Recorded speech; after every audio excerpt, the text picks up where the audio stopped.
question from David, because we did actually talk about it on yesterday's episode. So Yep. Corey's going to take the floor here and talk to you about some other plans that Tesla has now for what we talked about just a couple of days ago. Yep. So David, we see your comments. Let me talk about this real quick, and then we'll get to that too. There you go. So yeah, this next one comes from Electrek. It's basically Elon confirms Tesla's plan to open the supercharger network to other automakers, and this we've also been following this kind of a little bit as well. There was some reports that Elon had said, or rather not Elon said, but some meetings out of actually Norway about how they were looking to maybe open up superchargers to some of the automakers in Norway and some of the cars there. And actually, we've been keeping track of it, and just found this one as well that basically says Elon, and actually I'll bring up the tweet here. He's basically saying, so we made our connector as there was no standard back then, and Tesla was only a maker of long-range vehicles. It's a fairly slim connector and both low and high power charging. That said, we're making the supercharger network open to other EVs later this year. That was 4 hours ago. He tweeted this from right now. Cool. So that's basically a confirmation of that. There was some, again, some speculation it might be just select markets. So that's a no. And actually, just another thing, just to let you guys know, he also answered somebody else's question. They asked, what countries is it just going to be, a little more about it. And he said, basically, just 4 words: over time, all countries. So there you go. And Mike and I were talking. Yeah, Mike and I were talking about it just before we went live, and we're like, okay, one of the major advantages of having a Tesla was you had access to a supercharge network, which was going in everywhere, strategic locations along highways. It's really useful. They had their own proprietary plug, right? So it was like, bam, you buy a Tesla, you got access to the supercharge network for a fee, of course, but basically you got it all set. And now it's kind of like genius in a way, right? He's going to allow other automakers to share the cost of operating these and putting them in, and then be able to have an adapter. Of course, you need an adapter for your non-Tesla EV, and bam, now at some point you'll have access to the supercharger network. My only thing for me, because I am a Tesla owner, thing for me is to say, I hope I don't need to go somewhere and have to be behind a huge line of EVs at some charger somewhere that's in a central location. Because no, I imagine he's going to have some that are going to be exclusive. That's my only thing. I would imagine. So, but here's the thing, right? I made the comment just before the show. It's like McDonald's. It was about the real estate, right? And Elon Musk is all about the infrastructure. And as he builds up the infrastructure, just like you said, he is slowly building up an infrastructure to build the supercharging network across the country, and he's doing it with cars.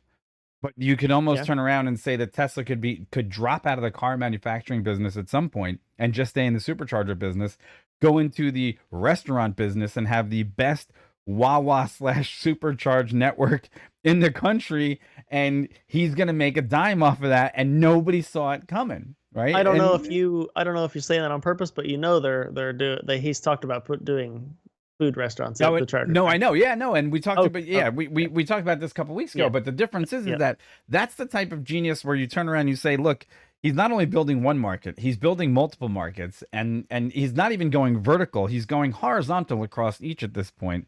But when he assembles them into one, he's literally playing so far ahead of every competitor at this point. You got to admire it. But then you have to talk about the early adapters that we discussed yesterday, which is obviously you. That's in the pool of people that are getting screwed, kind of. First, and I say this to answer David's question, which if you want to bring it up, and then you go ahead and we'll talk about it. Yep. So just read it. So David is asking, do you guys think Tesla screwed over their early full self-driving customers by offering a subscription plan, and then also would allowing early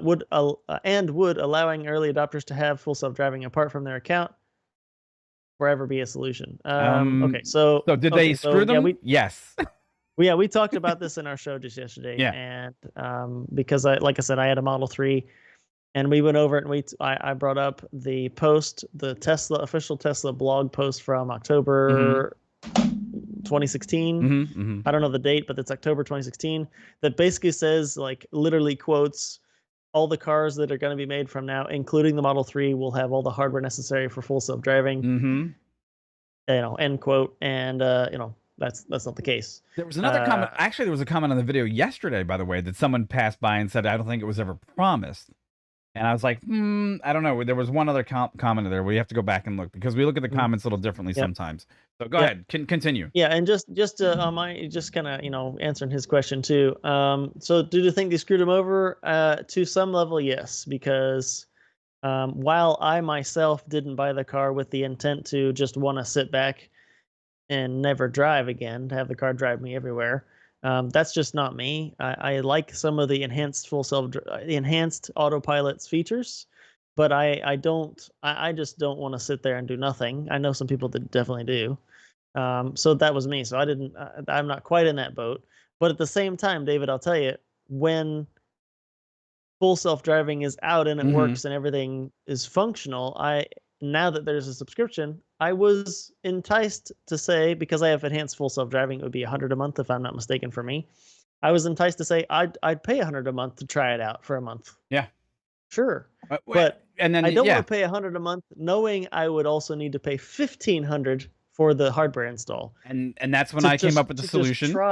Just try full self-driving for $100 a month. And then I said, okay, fair enough. But then Mike said something. So what was that? No, then I said that they should divest the cost over what you should make a couple of installment payments to pay for half the equipment. And then at that point, they give you another 3-month trial where you kind of say, okay, we're going to take $700, cash upfront. You can get the upgraded equipment so you can see the future self-driving.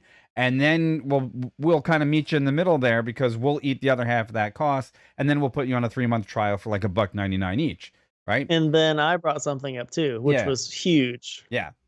I said, and David, you might have something to say about this too. I said, okay, now that this is a thing, and let's say full self-driving comes to fruition in Hardware 3 or Hardware 4, whatever it might be. Hardware 3, they say can do it, but okay, great, all right, awesome. If I ever decided to sell my car for whatever reason, I forgot. I have to.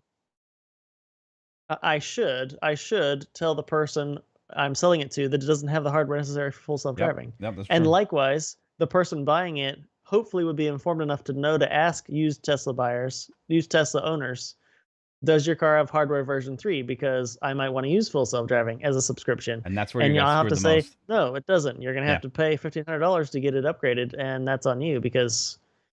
So that's where you got screwed the most. It has an underlying thing that people might not be thinking about when they go to buy a Tesla. Oh, hey, you got a Tesla for sale? Oh, sweet, I want to buy it because it's got full self-driving. And then it's going to be like, actually, no, it doesn't. I don't want yours. I want somebody else's. And that's where you got screwed the most. Absolutely.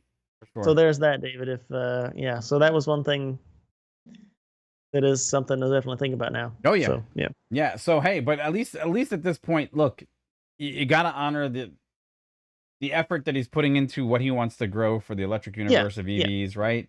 Tesla's putting a big investment out there. I understand what's at stake, but I don't think people see the genius. And if I was going to say anything at this point, the biggest thing that I would invest in out of anywhere would be wire. All this EV, copper and wire and just physically, there's going to be such a demand for wiring and circuit board printing and those type of materials that it's just going to even get greater and greater because you're talking about changing over the major part of infrastructure of vehicles to other stuff. And man, I would say that's another place to look for people. So hey, great take on it, David. We got more to talk about in that conversation, but Elon Musk is. But now here's the other thing. Well, you know what? Before we close that out, if you had to pay another subscription fee so that you could have exclusivity at a supercharge station, would that piss you off even more? Because I think I would be irritated to the point where I would walk away from a Tesla brand if I had to go through those hoops in order to maintain my exclusivity. I guess it depends on scarcity. I guess that would be my answer, right? Okay, If there is plenty of supply, and I mean plenty of chargers, wherever I happen to be going or live, right? Wherever I happen to be operating my vehicle, if I can always roll up to the supercharger and have no problem getting a pump. And actually, I'll tell you, it's a similar example, right? I was just on travel somewhere out west, and in this town we were at, we were going to go out of town on a little trip for the day, and I had to go to 2 freaking gas stations because I couldn't find a pump open because it was so freaking busy. And it's great for that town. that they got people visiting, but I couldn't fit the freaking Jeep we'd borrowed into any stall anywhere because there's people everywhere and there's RVs and crap. And I get it, you know, you got to fill up, and that's good for the town, but it kind of triggered me a little bit, and I didn't expect that because I've never had that Really? problem in that town before. Huh. And so, but going back to your question though, would I pay a Fee, or let's call would it a that be premium or whatever, however they decided. right? I mean,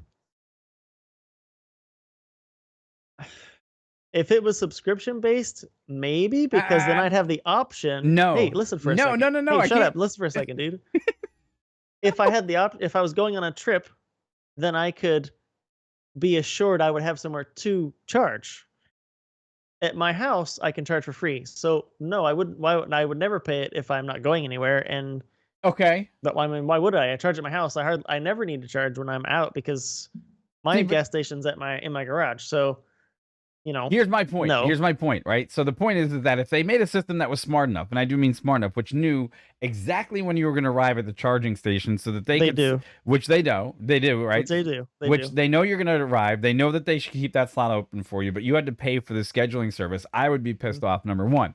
But you mentioned at the very onset, it was scarcity that was the most important thing.